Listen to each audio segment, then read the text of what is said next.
Finding Common Battlegrounds is an attempt by two brothers, one conservative, the other progressive, to have civil conversations about politics with a little help from their friends.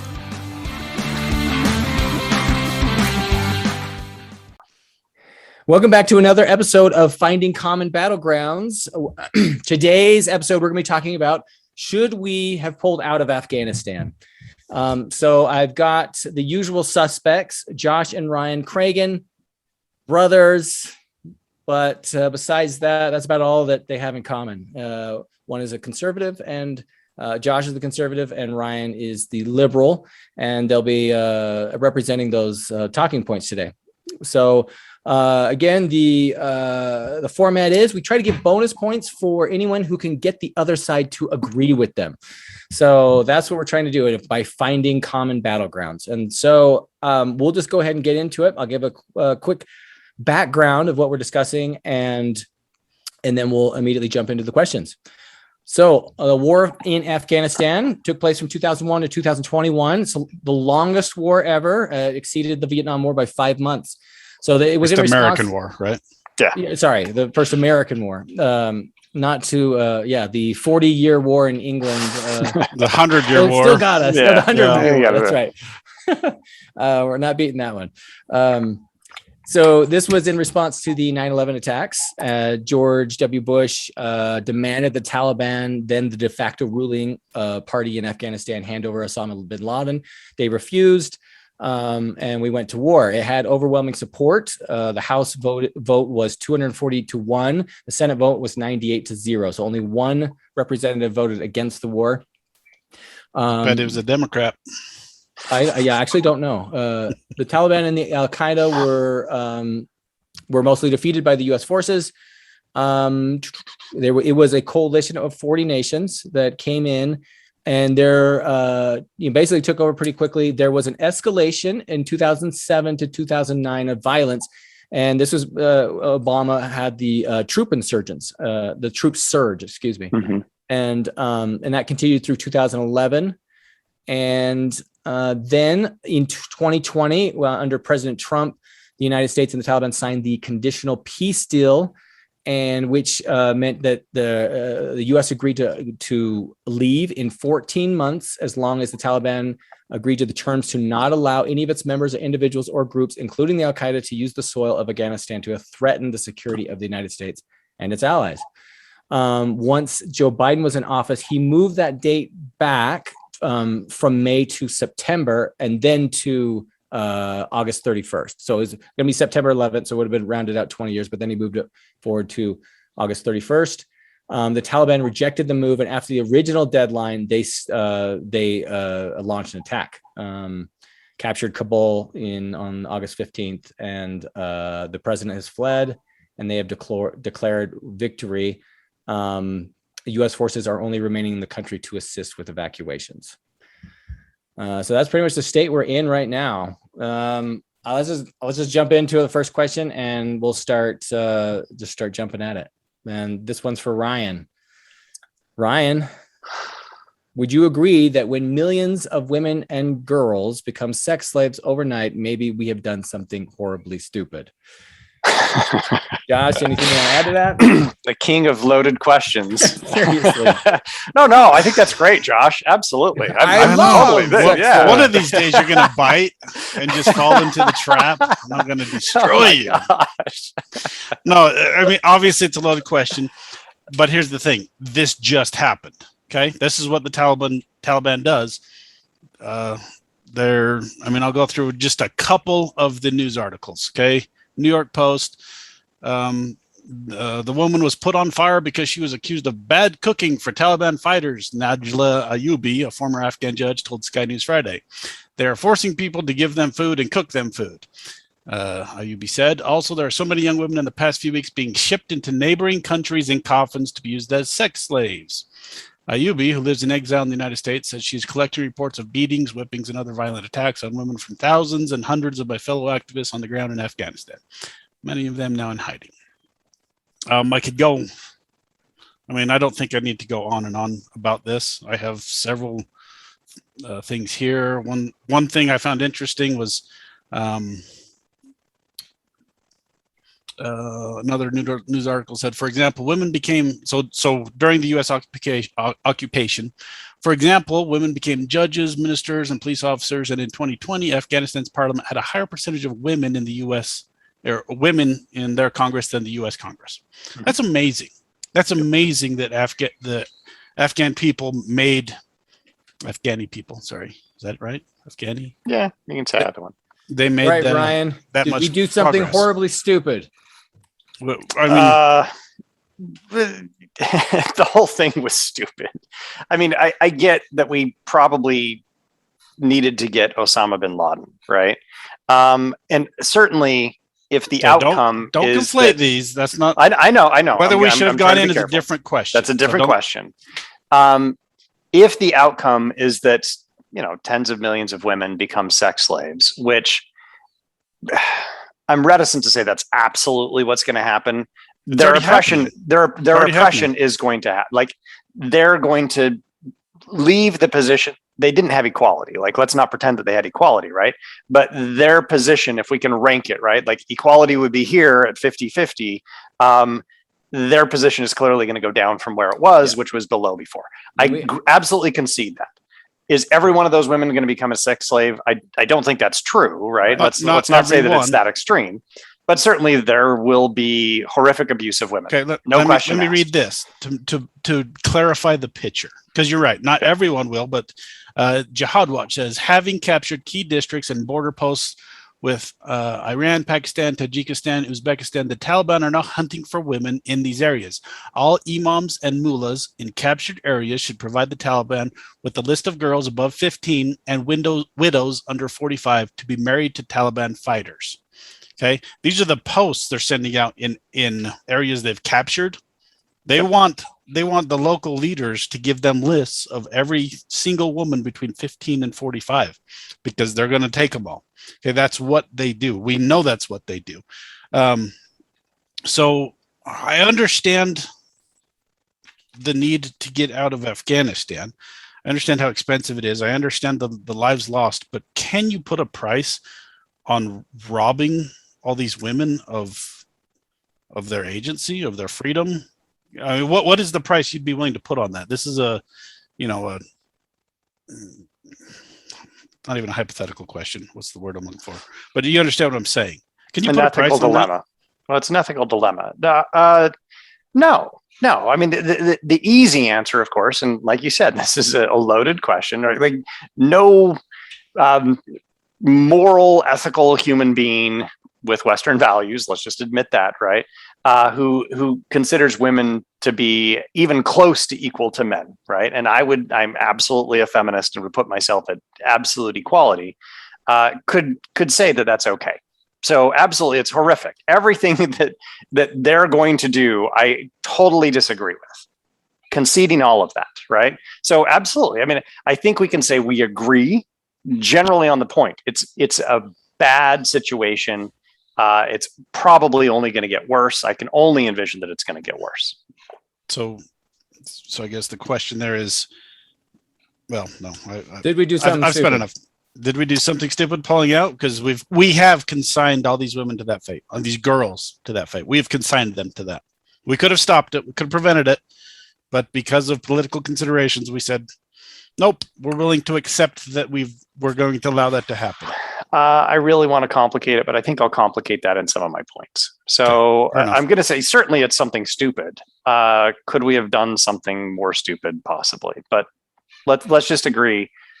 Abuse of women is horrific, should never happen. And if that's what the Taliban does, which is what they're probably going to do, right? I'm totally conceding that. And they're already doing. Josh is giving evidence that they're already doing this.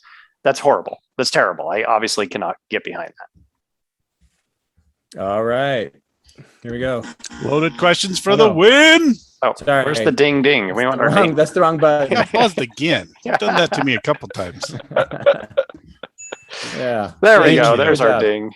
Okay. Let's get let's just jump over. Let's keep this going. Rolling. Okay. Okay. I thought I had this highlighted here. Ryan's is this giant block of text that I always have to find where the question I tried to is. send it in bold, Tom. Yes, tried. you did, and I copied it over, and it's gone. I do loaded questions, and he does theses every time. He does. I would like your supporting stuff in there. It would actually be helpful. But all right, can we agree that? So, Josh, can we agree that us leaving in July or August of 2021 would be no different than us leaving in July or August of 2022, 2023, etc. Short of us staying forever, this was bound to happen. Correct? Okay. So I'm going to give a little bit of background. And Ryan, would you even say even 2019 or 2018? Yeah. I don't think it would have been different. So I'm going to give a little bit of background on me first, because it is relevant. So this is going to be a little bit of a long kind of prelude to this, Josh. But that's fine. Politically, I was at least as conservative as Josh is until about 2000, perhaps more conservative. I was an advocate for Ayn Rand's objectivism and had read most of her novels and actually really liked them. I voted for George W. Bush the first time he ran, and I'll leave out my little jab here. My politics changed when I went to graduate school. I bring this up because it is relevant to the discussion today. I was in favor of invading Afghanistan because they were harboring the people who orchestrated the September 11th, 2001 attacks on the US, Osama bin Laden and Al-Qaeda. I was not in favor of invading Iraq. Shortly after that, the justification for that, I saw through it and I thought it was demonstrably false. Different issue. Okay. So we're not debating whether we should have gone in. I'm just saying that I actually did support it at the time. Okay. And that was even after I had started to transition politically. I also want to make it clear from the outset that I oppose pretty much everything the Taliban stands for, and my heart aches for all the people who are going to suffer under the Taliban. I absolutely concede all of everything that Josh just said. The scenes at the airport in Kabul are awful. Everything else that's going on is terrible. I'm not happy with the Taliban taking over, and I really wish that there was more that we could do, but I do think it was time to leave. So my first point is pretty straightforward. Whether we left 15 years ago or 5 years from now, what happened in Afghanistan was likely to happen. I'll address some of the reasons for why I think that is the case with my next points, but I'm going to quote President Biden, who Josh is going to go after today, on this point. Here's his quote. "I stand squarely behind my decision. After 20 years, I've learned the hard way that there was never a good time to withdraw U.S. forces," end quote. I do love that he then immediately said, hey, the problems, I'm the president, the buck stops with me. He totally owned that. And I'm going to leave out my jab at the previous president who never took responsibility for anything. All Trump. So that's okay. No, I'm not blaming Trump for any of this. I'm not. I'm actually not. You'll see that I actually agree with Trump here on my next, my third point. But regardless, can we agree that us leaving in July or August of this year would be no different than us leaving in July or August of 2022 or 2023? Short of us staying forever, I think that would be the only way that we could prevent the cataclysmic results that we're seeing right now that you just described with your first point. I don't know that it would ever have happened that we could prevent it. Let me address a few things. One, yes, Biden said the buck stops here, and he owned his decision, and he's doubled down on his decision that he made the right decision. And then he proceeded to blame everybody else of why this catastrophe has unfolded the way it has unfolded. Okay, Fine. He's a freaking feckless coward. Okay, he said, I made the decision, it was the right decision, but we went to hell because all these other people. Sure, that's right. Fine. I'm not going to try and defend that. Okay, so be it. We don't have to debate Biden here, but all right. The question, to your point, so there's some nuance here. Okay, the Afghan government was begging Biden to stay just until November, until the winter, because the Taliban have a fighting season. Okay, Biden said in his talk, we pulled out in the middle of the spring fighting season or something. No, the fighting season is actually winding down. They only have 2 more months of fighting season because it's such harsh terrain. The Taliban doesn't fight in the winter. So the Afghan government was begging him, just wait until November to pull out, and that'll buy us a whole winter where we can get our crap together. He wasn't even willing to do that.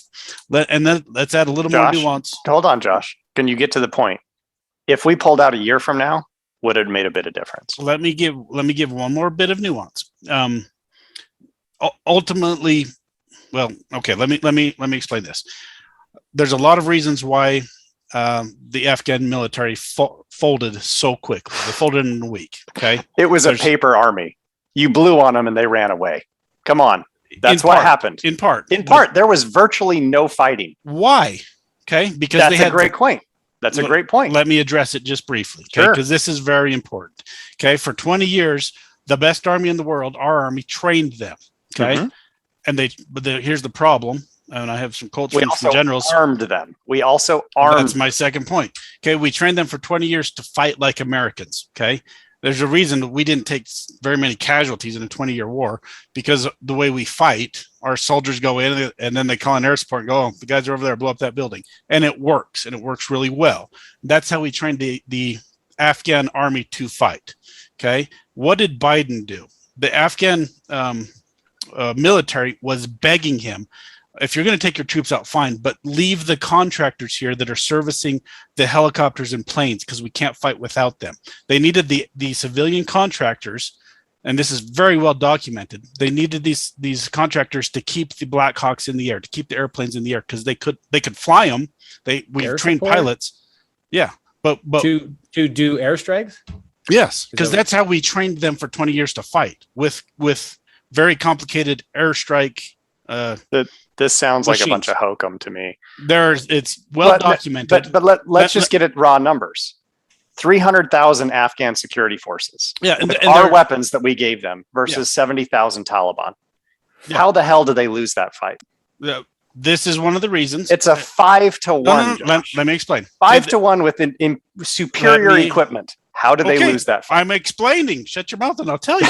Okay? a big part of it was the bureaucracy of the Afghan army. Okay, the officers were stealing a lot of the money and a lot of the supplies that were supposed to go to the ground level troops.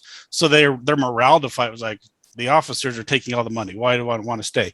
But there are a whole bunch of reports of the ground level troops saying we ran out of food and supplies because Afghanistan is such a rugged country. To get supplies to all their bases, they have to fly them in. And since Biden refused to allow not a single contractor to stay in to service the planes, we gave them like 150 Blackhawks.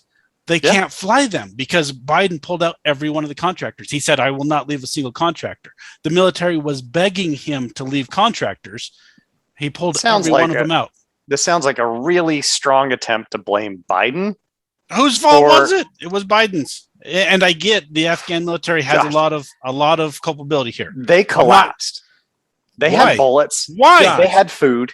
Why did they collapse? Josh, you're saying if you're saying that if I'm what are you saying? Because are you saying it sounds like Biden is responsible for all of this, and the Afghan army has no responsibility? If we waited until November, then they would have had time to get Black Hawk pilots or something. No, is that's one of the things the Afghan people asked for. Wait till November to buy us a little more time to get the organization. The other thing they begged for, would it have mattered? Maybe, because the Afghan. The answer is no. Wait a year, it would not matter. Come on. Right. But what if we had pulled out a year before, if we had pulled out 2 years from now, if the Afghan military won't fight, they're going to have the Taliban overrun them. That's just the simple truth. And you can put all the blame on Biden. You can put it on everybody else. That's perfectly fine. The Afghan military folded. Okay, but you're not. They folded. You're refusing to acknowledge why. No. So you can put whatever explanation in you want. I don't really care. Right? You agree, Josh? It would have folded eventually. A year from now, 2 years from now, 5 years from now, 5 years from now, 10 years from now. No, eventually. I mean, I don't know how long it would take, but I can't agree with that, because eventually we're going to get competent military leaders. We're going to get the structure in place where they can repair their own aircraft, and then maybe they can fight these guys. It was 20 years. Okay. Most of the soldiers that they're trying to train can't even read. Okay. If 20 years of, 50 years of prosperity, however long it takes, if Afghanistan's pulling itself up by the bootstraps and people are getting educated, suddenly the soldiers can read. But they're not. You're not agreeing then, Josh. We're pulling them up by our bootstraps. We're putting the boots on them and lifting them up.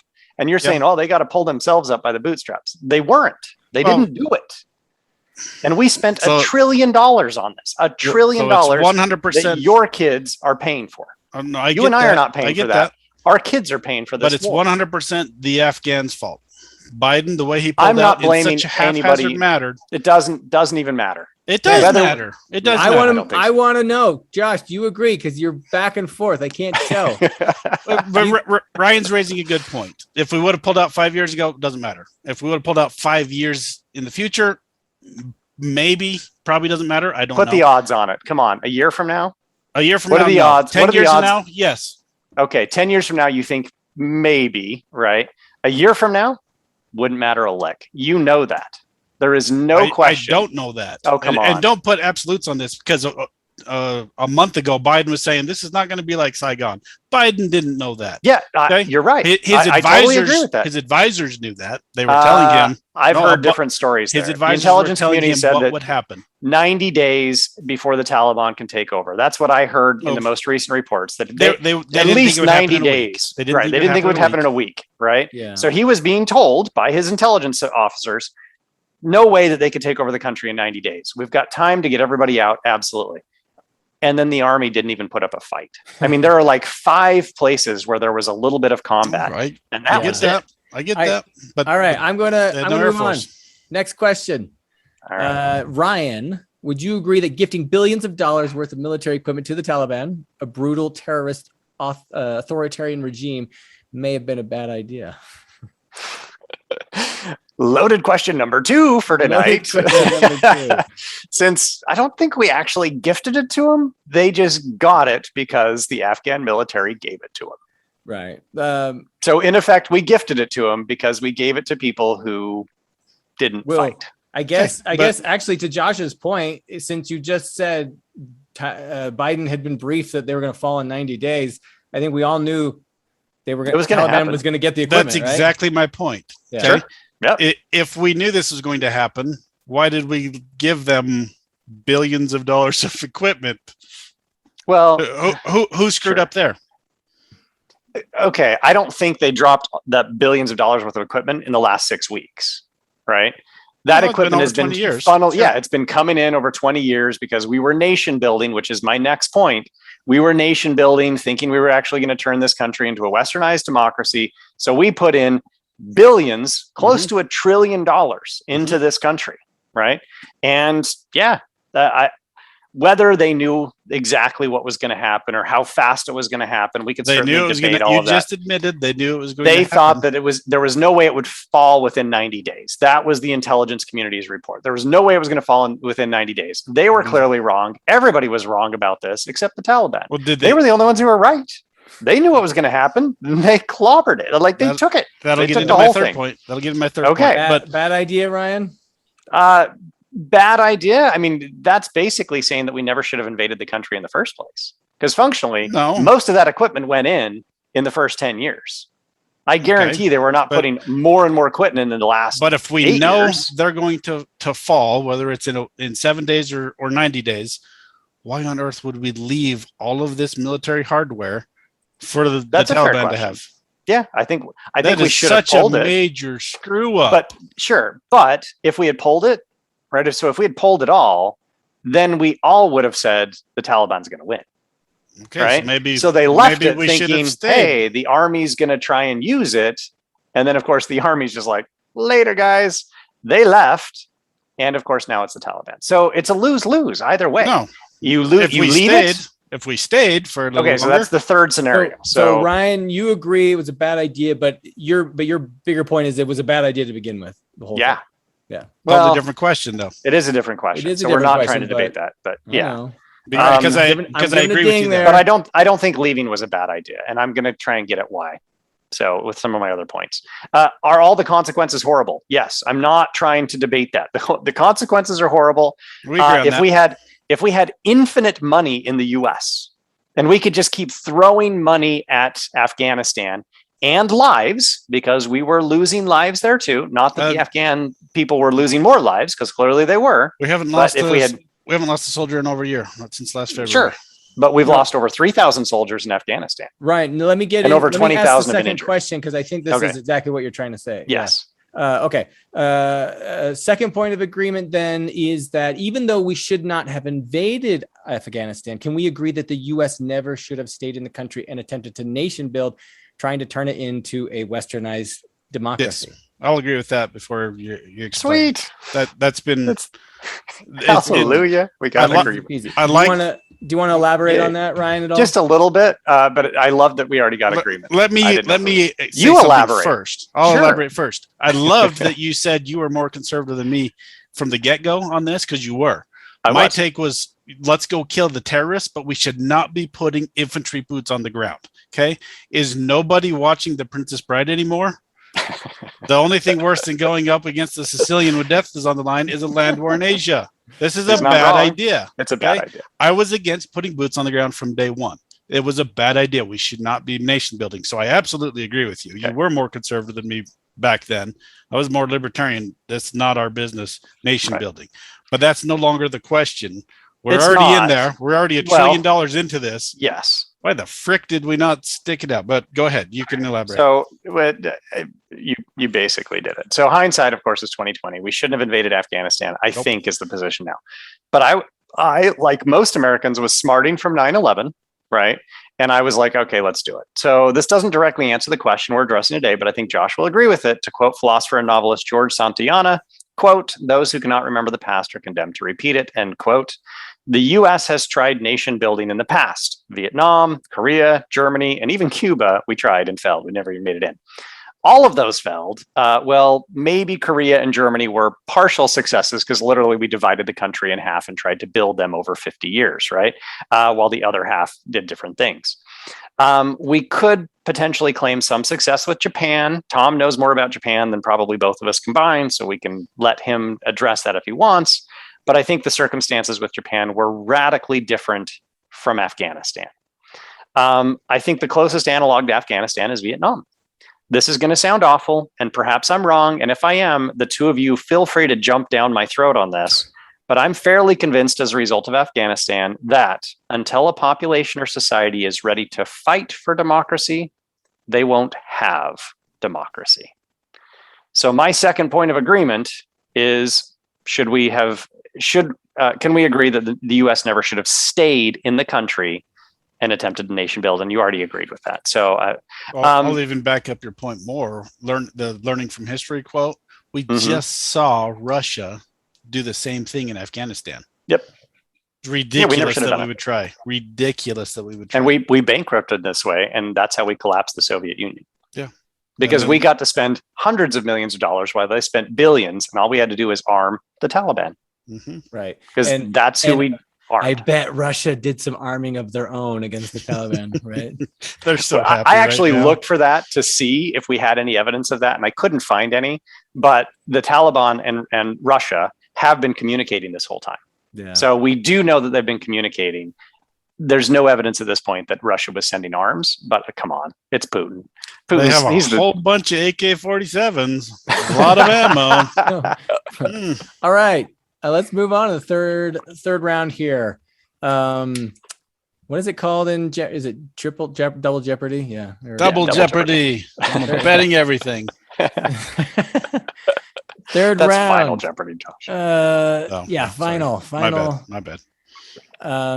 Ryan, would you agree that because of the Biden's unparalleled idiocy, citizens and countries around the world will no longer place any faith in the USA for the foreseeable future? Can I give Tom a note there? This requires a little bit of background.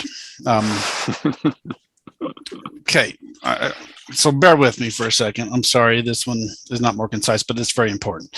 I listened to a podcast, the Jocko podcast. It's brilliant. Jocko is a Navy SEAL task force commander in Ramadi. And he brings on soldiers to his podcast, and he explains how it was on the ground. And just a really quick history lesson here. When we went in to fight the conventional war against Iraq, we slaughtered them. It wasn't even a fight. Okay. We marched through them like butter, and we won the war until the insurgency started. Right.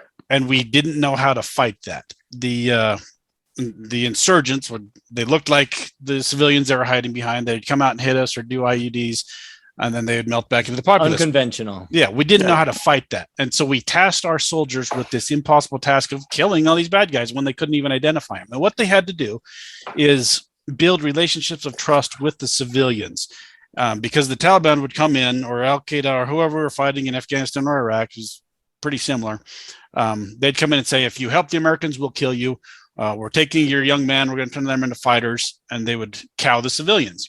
And so the soldiers, the only way they could fight this is they'd have to go in and convince these civilians that they could be trusted, because the civilians didn't like the Taliban. But they'd have to convince them we're trustworthy and we will protect you. If you help us, we will protect you. So when they did this and it worked, the civilians would be like, okay, we trust you. You're going to protect us. The bad guys are over there. Go get them. So the soldiers would go and roll up all these bad guys and kill them or take them as prisoners, whatever. And it worked. That's how our soldiers learned to fight the insurgency. You have to get the civilian populace on your side, right? And we won. We won in Iraq. We won in Afghanistan at great loss. We lost a lot of soldiers, but we won. We learned how to fight the insurgency, and we asked this crazy, insane price of our soldiers to do this, but they did it. Now, the way Biden just pulled out, not only do we have over 10,000 Americans stranded in Afghanistan, there's all sorts of allies stranded there with civilian contractors and whatnot. But all of the people that helped us, all of the interpreters, all of the civilians that helped the Americans, there's a reason they were jumping on airplanes to try to get out of there, because they're going to die. They're all going to die. They're going to be slaughtered, and it's already happening. Again, I can give you a whole bunch of links where the Taliban is going from house to house to round up anybody that gave any aid and support to the Americans, and they're killing them. Okay, we just consigned, I don't know how many people, tens of thousands, hundreds of thousands of people that helped us to death at the hands of the Taliban. There's a reason that all of these Afghani people are trying to get out of the country, that are flooding the airports, that are doing everything they can. They're jumping on airplanes as they're taking off. The only reason you would do that is because you know the Taliban are going to kill you. And the only reason they're going to kill them is because our people, the American people, promised to protect them. Why the hell would anybody else in the world ever believe us when we say we're going to protect you, when this is how we treat our allies? Okay. And it's not just the Afghan people. Boris Johnson is begging Biden right now to extend the August 31st deadline so he can get British people out of there. And Biden is telling him no. That's how he's treating our allies. Why would anybody in the world respect us when this is how we treat when we make these promises and they go, well, you know what, we're bored. We came into nation building, it cost a little more money than we were willing to spend, and we're bored, so we're going to take our ball and we're going home. You're on your own. We promised these people we would protect them. Now tens of thousands, hundreds of thousands will die. So you agree with that? No. No country will no longer believe us or have faith. So in us? I love hearing this for all the wrong reasons, I think. What? Well, let me see if I can explain succinctly. As soon as Trump took office, and I don't mean to harp on Trump, right? I'm just trying to draw a parallel.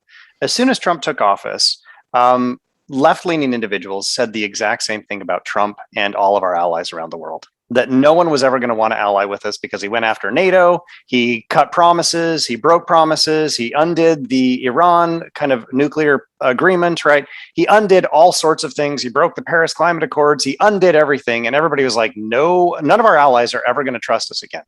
This sounds to me like a lot of partisan bullshit, to be honest, right? That basically what we're saying, you just named comparable to tens of thousands of people being hold murdered. on, totally. I get what you're saying. No, Josh, you continue. Just bear with me, right? Left-leaning individuals said the exact same things about Trump. No one is ever going to trust us ever again. All of our allies hate us. It's over. And now you're saying the exact same things about Biden. Can we just kind of pause and recognize that the UK is not going to cut ties with us? France is not going to cut ties with us. Israel's not going to cut ties with us. Germany's not going to cut ties with us. None of our allies are going to be like, oh, They screwed up on their exit out of Afghanistan. NATO is over. We're never going to talk to the Americans again. Let's destroy them. Like, that's the picture that you're painting. I didn't say it was going to be like that. That do you France see what I'm is gonna saying, cut though? all financial ties and never help again. Do you see what I'm saying, though? You're drawing this kind of cataclysmic, like Biden has destroyed the United States. How is that any different from what the left said about Trump? You're drawing a straw man argument here. Well, and they're not comparable. The question is, will no longer place any faith in the U.S. And I agree with Ryan that it is. Okay, there's two questions there. Civilians on the ground. Okay, if we're fighting an insurgency somewhere else, are the civilians going to trust us? Sure, they are. In the immediate future? Yeah, absolutely. Wow.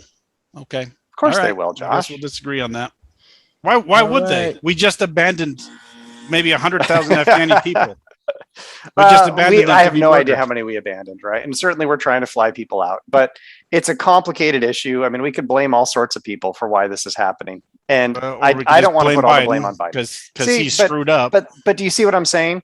This is exactly what left-leaning individuals did with Trump when Trump was in office. You always blame Trump. You always blame Biden. We try really hard not to be partisan on the podcast. It's way more complicated, right? It's way more complicated. I can't say that it's just because Biden. all of Biden's advisors said we can't do it like you want to do it, and he just said, "No, we're pulling out right now. Okay. We're not getting anybody any notice." Let's get to my third point because I kind of hit at this. Yeah. Can we agree that the superior numbers in the equipment of the Afghan security forces should have meant that they could defeat the Taliban, but the fact that they simply gave up means that they did not have the will to fight the Taliban? And if that is the case, Biden is right. We shouldn't fight for people who are unwilling to fight for themselves. So I'm going to quote Biden again, but let me start with this point. My third point is that I stand with Biden and Trump, who of course has now changed his tune because he changes his tune. I'm trying to be nicer today. Many Republicans and conservatives are ignoring that Trump set a timeline for complete U.S. withdrawal from Afghanistan of May 1st. 2021. Tom mentioned that right at the top of the podcast. No one seems to be pointing out that Trump wanted to do this earlier than Biden and was on track to do it. That's 3 months before Biden's deadline. Conservatives are attacking Biden because that is what our two-party system in the US does. We attack each other relentlessly, even though had Trump won and withdrawn all the troops by May, the exact same thing would have happened and Democrats would be attacking the Trump administration while Republicans would be doing what Democrats are right now and not be saying anything. No, don't blame me. I didn't say anything. I actually really respect Biden's response to all of this. Here is what he recently said regarding the US leaving Afghanistan after. So he says this after the rapid collapse of the Afghan government and security forces. Quote, American troops cannot and should not be fighting in a war and dying in a war that Afghan forces are not willing to fight for themselves. We gave them every chance to determine their own future.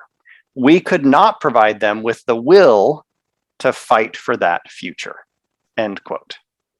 So can we agree that the superior numbers, we already talked about this, 300,000 Afghan security forces versus 70,000 Taliban, and all the equipment that we gave them, including, and I get, you're saying they couldn't fly the planes. They had guns, they had tanks, they had armored vehicles, they had all of the weapons that they needed to fight the Taliban, and they outnumbered them at least 4-1, probably 5-1.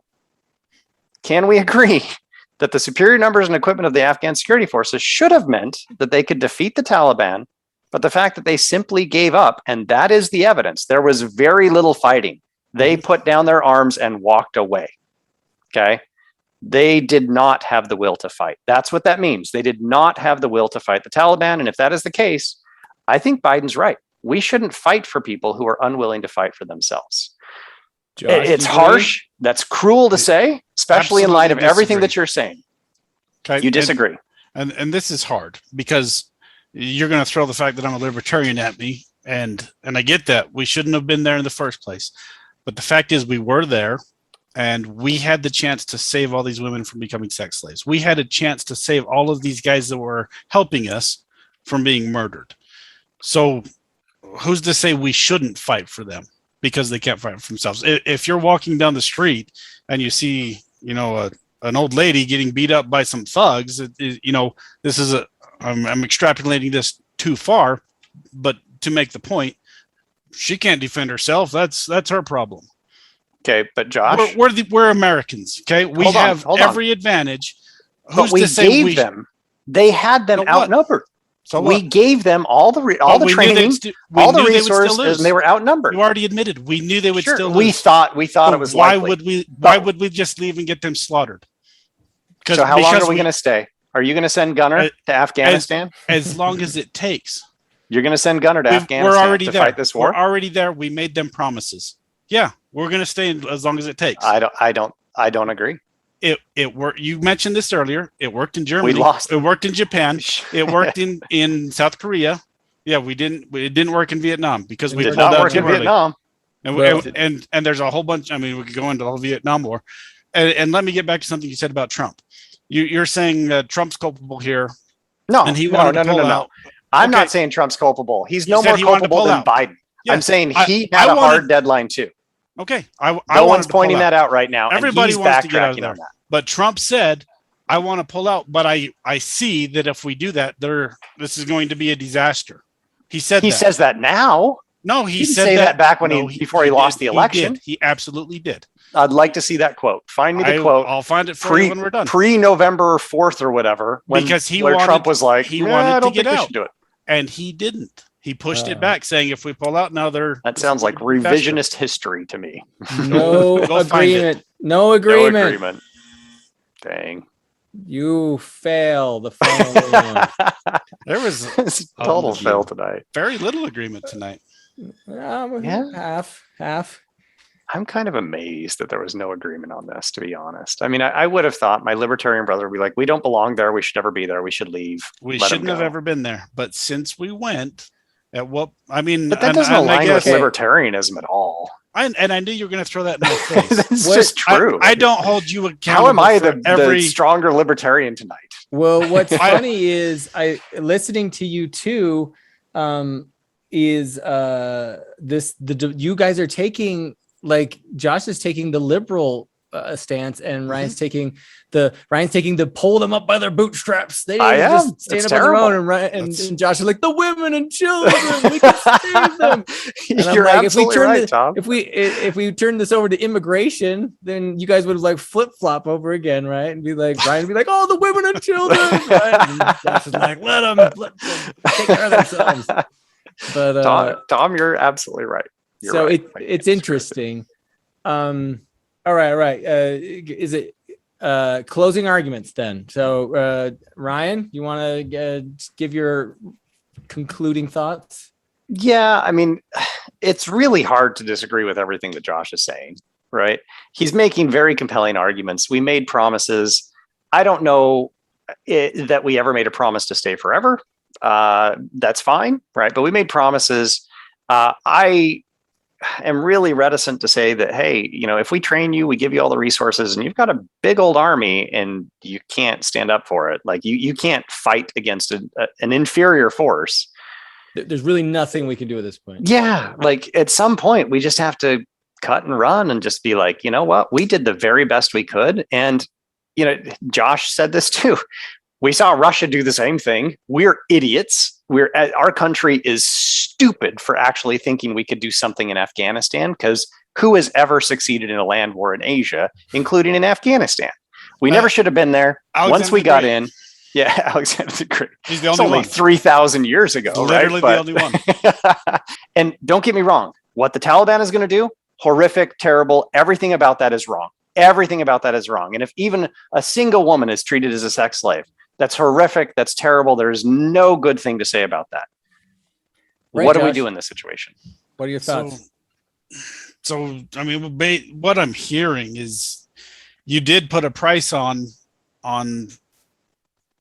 all the atrocities that are going to happen. It's around $1 trillion. Once we've spent $1 trillion, nope, we're out.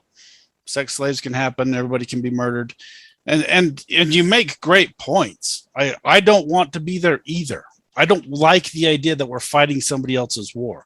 I don't like the fact that these people won't pick up I have a neighbor down the street that served in Afghanistan. And when this happened, he posted, I'm so sad to see these guys that I served with and fought with. I'm so sad to see that they're going to die. pick up a rifle and fight to the end, brothers. That's all he could say. And I'm an American. I get that sentiment. When we're attacked, we fight. For some reason, these guys are different. But is $1 trillion is really where we can say, okay, we're cool with millions of girls becoming sex slaves, girls of 14 years old and younger becoming sex slaves. We're cool with it because it's $1 trillion, and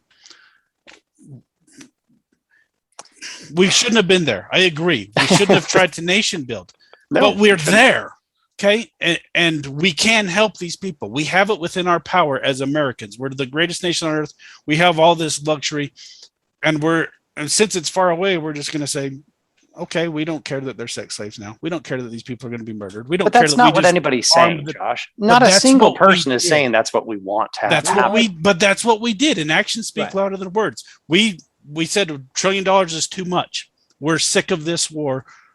Taliban, have at it. And that's not even to say anything about the horrible way in which we pulled out and left people stranded. This is a hard one because you make good points, and I don't want to be there either. But are we really just going to say $1 trillion is our breaking point? That's our breaking point. Yeah. Well, I hate that you keep coming back to the money, because to me, it's not ultimately about the money. What is it? Because we haven't lost a soldier there in over a year, and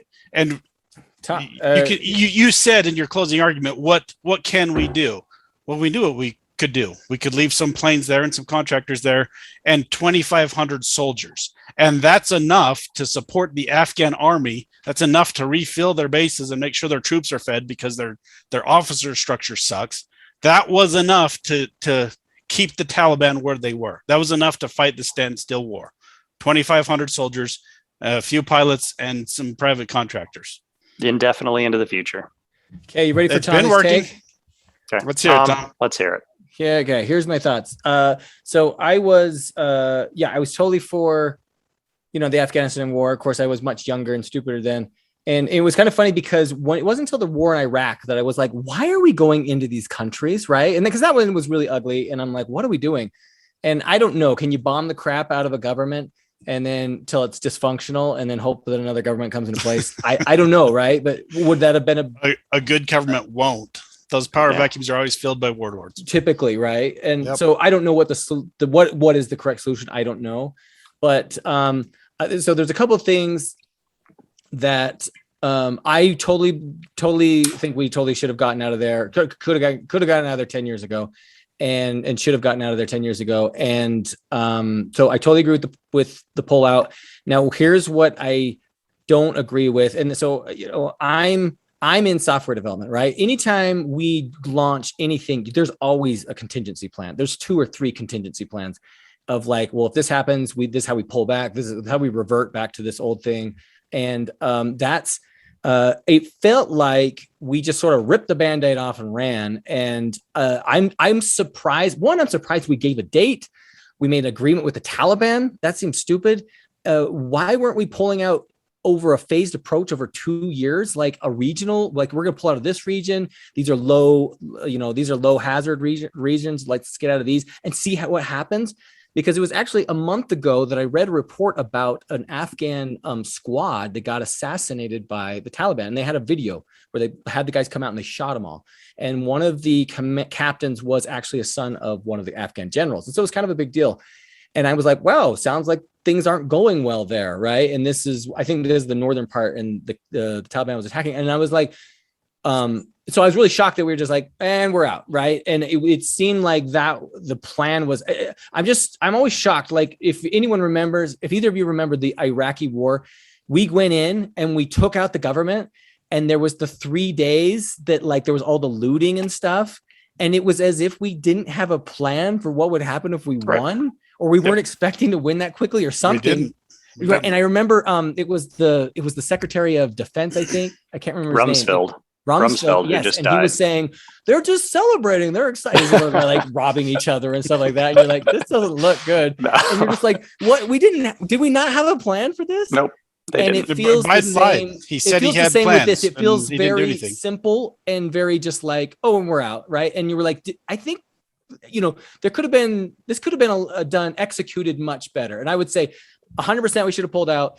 I think the execution was really poor. And if that was Trump's original plan, then it was then Trump's stupid and that was a crappy one. But like, it was a crappy plan. And I think we did it in a very poor manner. Right. And it wasn't Trump's plan though. Trump tried to make a deal with the Taliban and they reneged on their part of it. And he said, well, why would I fulfill my part of it? They didn't do their part of it. Okay. He was very clear about that. So, but we still pulled out. The result was sure. Obama wanted to pull out, nobody's wanted to be there. Right. But Obama was smart enough. Bush wanted to be there. Bush wanted to be there. Okay. He wanted to be there. But Obama was smart enough to know we can't get out yet. Trump was smart enough to know we can't get out yet. Biden went, okay, pull off the Band-Aid. Let's see what happens. The last thing I was going to say is I 100% agree with Ryan's statement that if, a country won't fight for themselves, we should definitely not be fighting for them. But I do think this is so interesting because it says a lot about the American spirit in that we are so ferocious about our rights and our freedoms. And this is playing out in mask mandates and vaccine mandates, right? That we just talked about a couple weeks ago. But I do think that says something about us in that we will die for our rights, like literally die. People are literally dying because they won't be forced to be vaccinated, right? And good on them, right? And it's like, that's your freedom, that's your choice.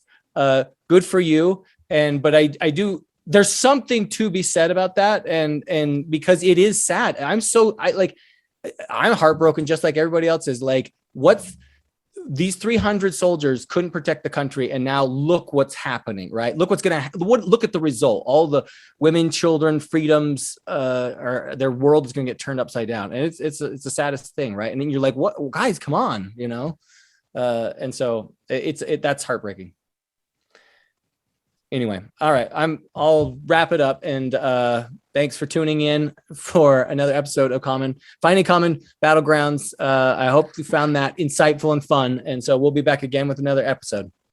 Ta-ta. Even though we found very little common battleground tonight. We hope you enjoyed this episode of Finding Common Battlegrounds. The music is by Ben Sound. The views expressed in this podcast are those of the participants and not those of their employers. For more information or more episodes, you can find us at findingcommonbattlegrounds.com.